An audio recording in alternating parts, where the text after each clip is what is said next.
Hi, this is Dory.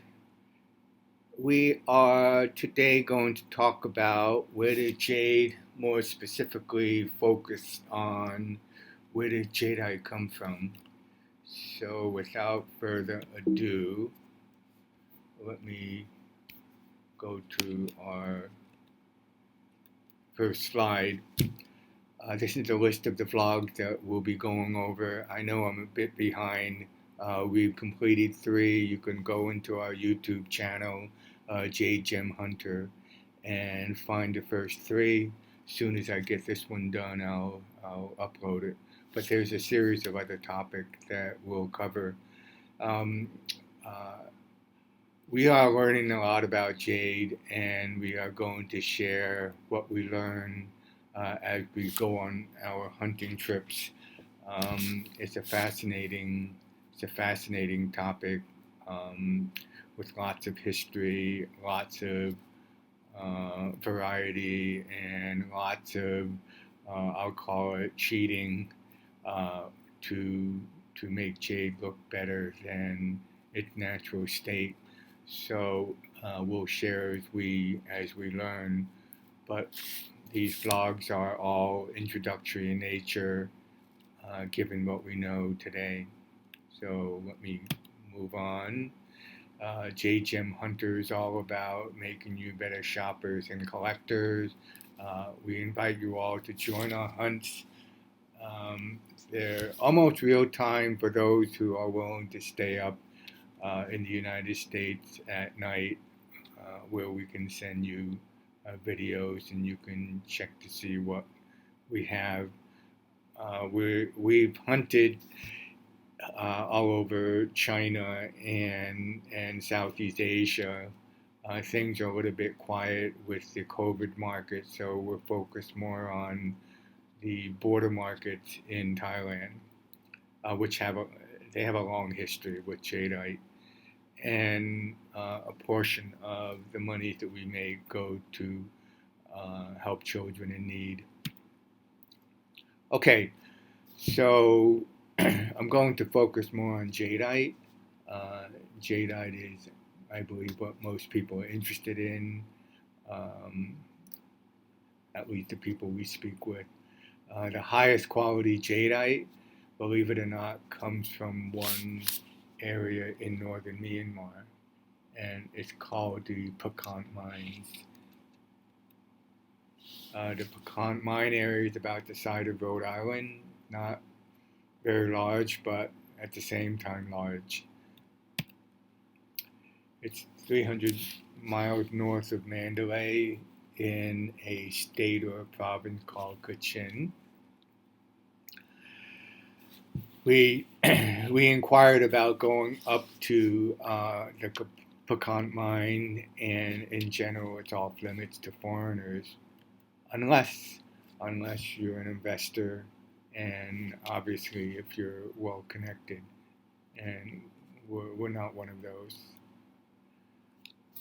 Uh, how they mine is a big topic, but in terms of the original uh, jade veins that are found in the mining areas, there's a lot of strip mining going on, meaning that there's big earth movers, big bulldozers and trucks and earth movers that remove dirt when they find a vein, uh, a chunk of jade embedded in the mountain. A vein is like a long strip of whatever they're looking for. In this case, jade. Uh, it can be 10 inches thick, or it can be yards thick. But what they do is they may heat it up and then throw water on it, or just heat it up and wait for it to just crack under the pressure of heat. Uh, I'll show you some video later. The mining in Pecan is done by the large joint venture company, as well as small groups of people, as well as what I'll call like the people in the California Gold Rush, and the videos uh, will I found them incredible, and I'll show them after this vlog. So in 2016, the official number on Jadeite sales was about $1 billion, but unofficially it's 31 billion. The reason for the major disparity is people are discovering their jadeite and they don't want to pay taxes, and they will find buyers who are willing to pay through the call it the underground channels. So here's Kachin. Let's see. Here's, I'm sorry, this is Kachin up here, but this is Myanmar right here. This is Kachin State here. This is India. Over here, China, Laos, and Thailand. Okay, as I mentioned, this is Kachin State. It's way up north. And just to give you a sense, this is at the base of the Himalayan mountains, so it gets pretty mountainous up there. Okay, so we have the Kachin State. This is a blown up picture of this area, and to the western portion of Kachin is Pakan. So I've heard the word Hapakan, Pakant, Pakan. I'll just say whatever comes to mind, but generally I'll say Pakan. This is a blow up of that area in the western region of Kachin State, and Pakan is on the western side of it. And these are all former mining areas, but this is the prime source of jadeite today. Just another picture of the same. I copied this from a book about jadeite, and I thought it might be interesting to share. The important thing to know about this particular chart is the experts, and we're not experts, but studying hard to learn more and more about it, is if you know where the rough or the stone comes from, you can get a sense of the characteristics of the jadeite. So for me, it's a picture to remember, and I'll refer back to it from time to time.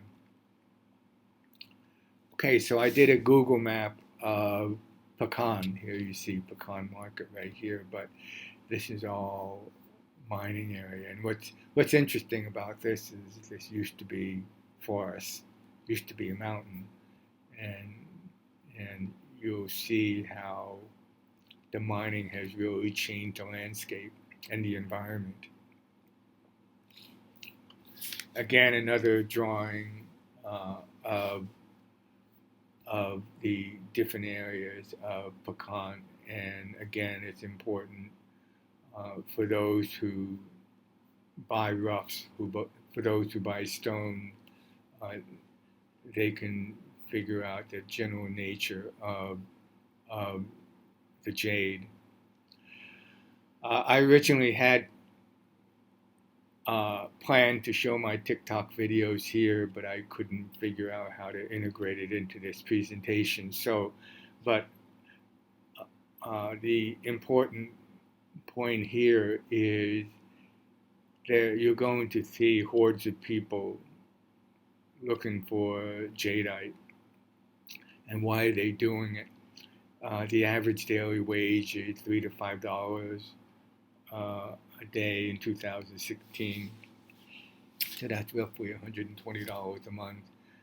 If you just grow rice, the income for a family could be $360 a year. And we spent a lot of time in Laos, and even though this may be the actual income or cash that they may raise or earn, there's a lot of bartering that goes on, and bartering is a way of fulfilling the daily needs of everyday life. So, but the point of this is that the income is not very high. And in contrast, just as an example, the average imperial jade rough or stone per kilo is $20,000. So 2.2 pound can produce $20,000 in income. So that translates into roughly $566 an ounce. So I think I'll have a picture later on. $300,000 was spent for 40 grams of jadeite, and that's less than 1.5 ounces. So someone spent 300,000, and I'll bet you it's some Chinese trader or investor who was willing to spend that much money. But that's 1.5 ounces for 300,000. Okay, so from mine to market, over and under the radar.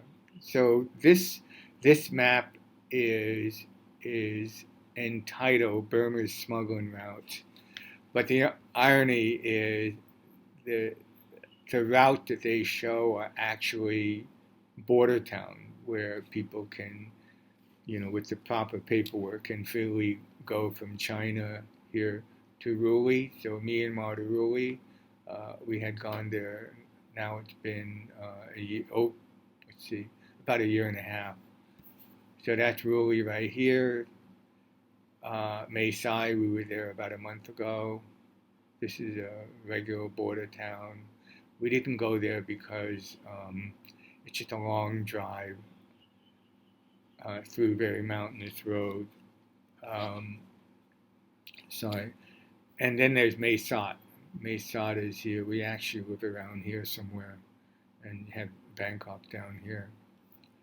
So these are they call it smuggling routes, but these are actually, border town. This map is a more interesting map. So I mentioned Ruli up here, and this is call it a normal border town, and here's Ruli here. But then you have all of these other. You see the green bars, and this is where jadeite is smuggled from from the Kachin state, generally from the Pecan mine, going into China. And we visited Tengchong, and you see lots of rocks there, but not as much as what we saw in Ruli. Yingjiang is actually a town that the Chinese government has proposed as being a major rough or stone trading town. So we haven't made it there, but one of these days in the future, when COVID clears up and the travel restrictions are free again, I look forward to going there sometime. But this map is all about the illegal or under the radar places where jadeite is exported from Kachin to China. And we have a friend, to our knowledge, he had not been successful. He had 150 kilo jadeite rock that he was trying to sell for $3 million. I think that's 50,000 a pound. And he took it through. He smuggled it into China and took it to Guangzhou, which is a major jade processing production town. So, anyways, I found that interesting. So it's still going on. What's fascinating about jade and many other products is with the wealth of China, people are willing to pay more. So that's one of our challenges when we shop in China. The cost of jadeite is much higher than it is in in Myanmar as well as Thailand. But it's a fascinating market, and the history of jadeite in China is, 100 and I don't know. We've talked to Barbara. It'll be, maybe 600 years old. So much more developed, much more sophisticated. So I talked about where most of the jadeite in Myanmar comes from, but I thought I'd just mention where else it comes from. So jadeite is found in places around the world. You have California. In Northern California, there's a couple of areas, Mendocino County, Benito. I think Benito is east of Santa Clara County. The jadeite is so poor that it's not even mined.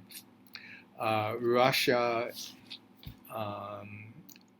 is a good source for both jadeite as well as nephrite, and it is exported to China.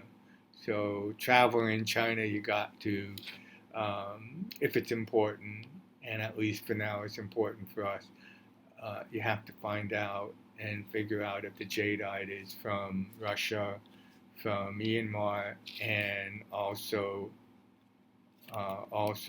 from I have it later on. Also from Guatemala. So it's a little bit more complicated. While most of the jadeite in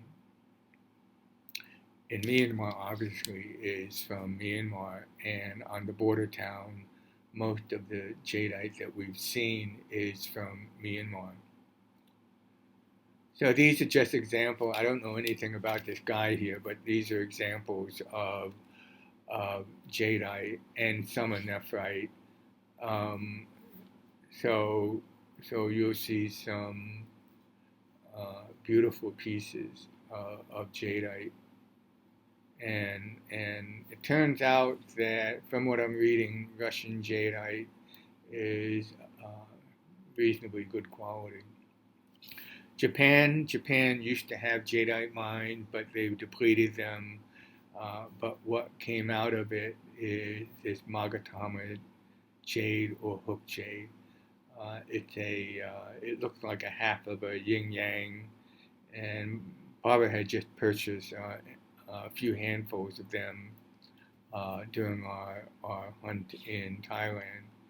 But hook jadeite production has been part of Japan's history for centuries, as I understand it. And here's some of the more historic ones, but most of these are reproductions in different types of stones. And last, as I mentioned before, Guatemala has a rich history of jadeite.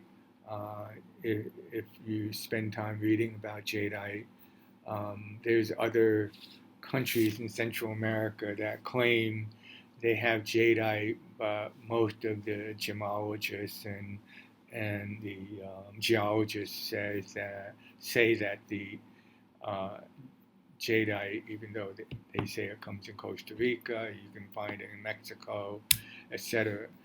It originates from Guatemala. What's interesting about this chart is jadeite comes in from Guatemala comes in a full range of colors. And if you were to compare this with the color wheel of Myanmar jadeite, the only colors that are not evident in Guatemalan jade is that rich imperial green. Okay, just to finish off jade, I just thought quickly I'd tell you about nephrite. Nephrite come from China. The most desirable nephrite is Khotan nephrite, also called Hessian, also called mutton fat nephrite. It's white, it's light green, it's whitish, and as I showed you in a prior vlog, the jade, the nephrite tend to be more waxy looking. Textures fairly, the translucency is fairly solid, opaque-ish, but the textures seem to be a lot more consistent. Uh, what you're going to learn with names is there's many names. So there's also a name called Manasi Green, Green Nephrite, Bayou, Khotan Hessian, Mutton Fat. They're all named for nephrite. Russia, again, as I mentioned before, is a major source of nephrite, and the best comes from mine number 7, but good nephrite is also found in a couple of other mines in the Sayan Mountain. White nephrite from Russia is demanding the high expense, provided it's good quality. That Khotan nephrite demand. Some of you may have heard about jade coming from Canada. Most of the jade, or all of the jade that I've read, that has been recently discovered in the last few decades in British Columbia is green nephrite. So it's also called West Jade or Polar Jade. So again, name can be confusing. Okay, so I put this slide back up to remind me to show the video. I'm going to close out this particular presentation by asking you to like us on Facebook, like us on our Jade Gem Hunter channel. If you have questions or comments, send them to Jade Gem Hunter on Messenger. Tell your friends about us. We're all about making sure you are as educated and informed as possible, so that you can make the best purchase at the best price you can. We want you to ask us to hunt for you. Sometimes it gets a little hectic for us, but we enjoy the hunt as opposed to just meandering the market. It's a lot more fun looking for a very specific item for you. So that's it for now. So let me end this. Thank you for watching.